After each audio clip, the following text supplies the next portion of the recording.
Assalamualaikum warahmatullahi wabarakatuh.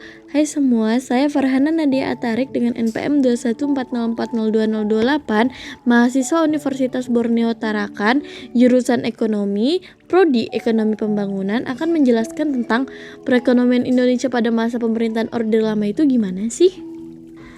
Orde Lama berlangsung dari tahun 1945 hingga 1968.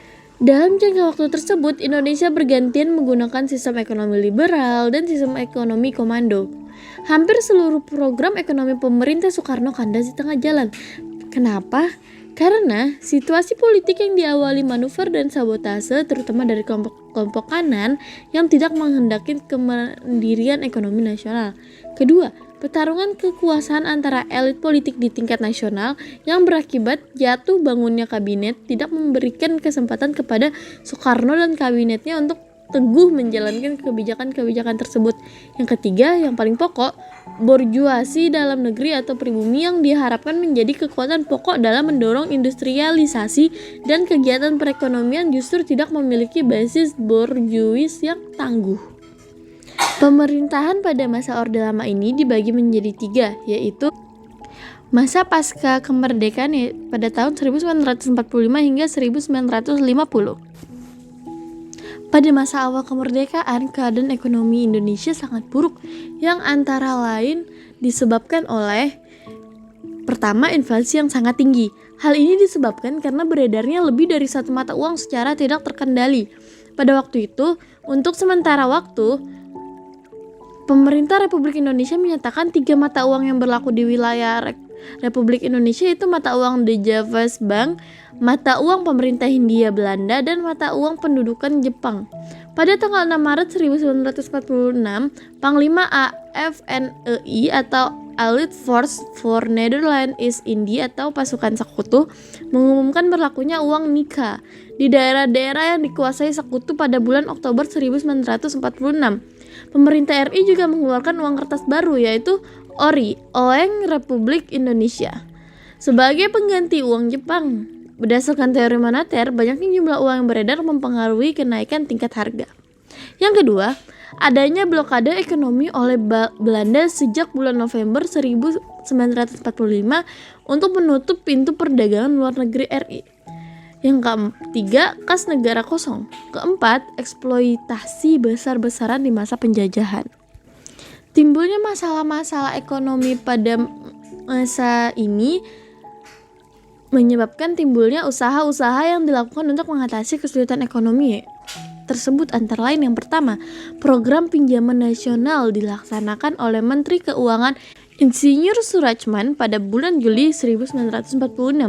Yang kedua, upaya menembus blokade dengan diplomasi beras ke Belanda dan mengadakan kontak dengan perusahaan swasta Amerika, menembus blokade Belanda di Sumatera dengan tujuan ke Singapura dan Malaysia. Ketiga, konferensi ekonomi Februari 1946 dengan tujuan untuk memperoleh kesepakatan yang bulat dalam menanggulangi masalah-masalah ekonomi yang mendesak, yaitu masalah produksi dan distribusi makanan, masalah sandang, serta status dan administrasi perkebunan. Yang keempat, pembentukan Planning Board atau Badan Perancang Ekonomi pada tahun 19 Januari 1947. Rekonstruksi dan Rasionalisasi Angkatan Perang atau RERA 1948 mengalihkan tenaga bekas Angkatan Perang ke bidang-bidang produktif. Yang terakhir, kelima, yaitu Kasimo Plan, yang intinya mengenai usaha swasembada pangan dengan diharapkan perekonomian akan baik. Mengikuti masa fisiokrat, sektor pertanian merupakan sumber kekayaan. Yang kedua, yaitu masa demokrasi liberal pada tahun 1950 sampai 1957. Permasalahan ekonomi yang dihadapi oleh bangsa Indonesia masih sama seperti sebelumnya. Usaha-usaha yang dilakukan untuk mengatasi masalah ekonomi antara lain, yang pertama, program benteng atau pada kabinet Natsir, yaitu upaya menumbuhkan wirawastawan pribumi dan mendorong importir nasional agar bisa bersaing dengan perusahaan impor asing dengan membatasi impor barang tertentu dan memberikan lisensi impornya hanya pada importir pribumi serta memberikan kredit pada perusahaan-perusahaan pribumi agar nantinya dapat berpartisipasi dalam perkembangan ekonomi nasional. Namun usaha ini gagal karena sifat pengusaha pribumi yang cenderung konsumtif dan tak bisa bersaing dengan pengusaha non-pribumi. Pada kabinet ini untuk pertama kalinya termuskan suatu perencanaan pembangunan yang disebut Rencana Urgensi Perekonomian atau RUP.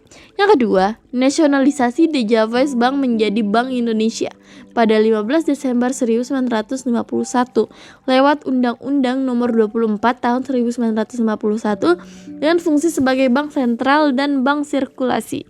Yang ketiga, sistem ekonomi ALI pada Kabinet Ali Sastro Amijoyo 1 yang diprakarsai Mr. Iskak Cokro Hadi Suryo, yaitu penggalangan kerjasama antara pengusaha Cina dan pengusaha pribumi.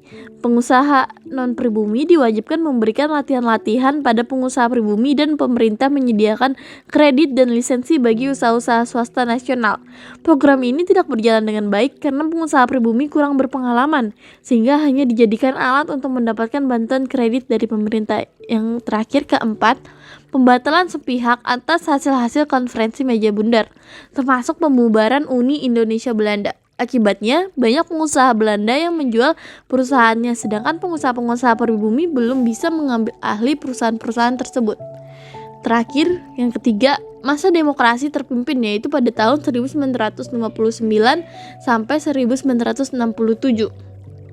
Sebagai akibat dari dekret presiden pada tanggal 5 Juli 1959, maka Indonesia menjalankan sistem demokrasi terpimpin dan struktur ekonomi Indonesia menjurus pada sistem etatisme, yaitu segala-galanya diatur oleh pemerintah. Dengan sistem ini diharapkan akan membawa pada kemakmuran bersama dan persamaan dalam sosial, politik, dan ekonomi. Akan tetapi, kebijakan-kebijakan ekonomi yang diambil pemerintah di masa ini belum mampu memperbaiki keadaan ekonomi Indonesia. Antara lain, pertama, devaluasi yang diumumkan pada 25 Agustus 1959 yang menurunkan nilai uang sebagai berikut: uang kertas pecahan Rp500 menjadi Rp50, uang kertas pecahan Rp1000 menjadi Rp100, dan semua simpanan di bank yang melebihi Rp25.000 dibekukan. Yang kedua, pembentukan deklarasi ekonomi atau DEKON. Untuk mencapai tahap ekonomi sosialis Indonesia dengan cara terpimpin, dalam pelaksanaannya justru mengakibatkan stagnasi bagi perekonomian Indonesia, bahkan pada 1961 sampai 1962 harga barang-barang naik hingga 400%. Yang ketiga, devaluasi yang dilakukan pada 13 Desember 1965 menjadikan uang senilai Rp1.000 menjadi Rp1, sehingga uang rupiah baru mestinya dihargai 1000 kali lipat uang rupiah lama. Tapi di masyarakat, uang rupiah baru hanya dihargai 10 kali lipat lebih tinggi. Maka tindakan pemerintah untuk menekan angka inflasi ini malah meningkatkan angka inflasi. Sekian dari saya, kurang lebihnya mohon dimaafkan.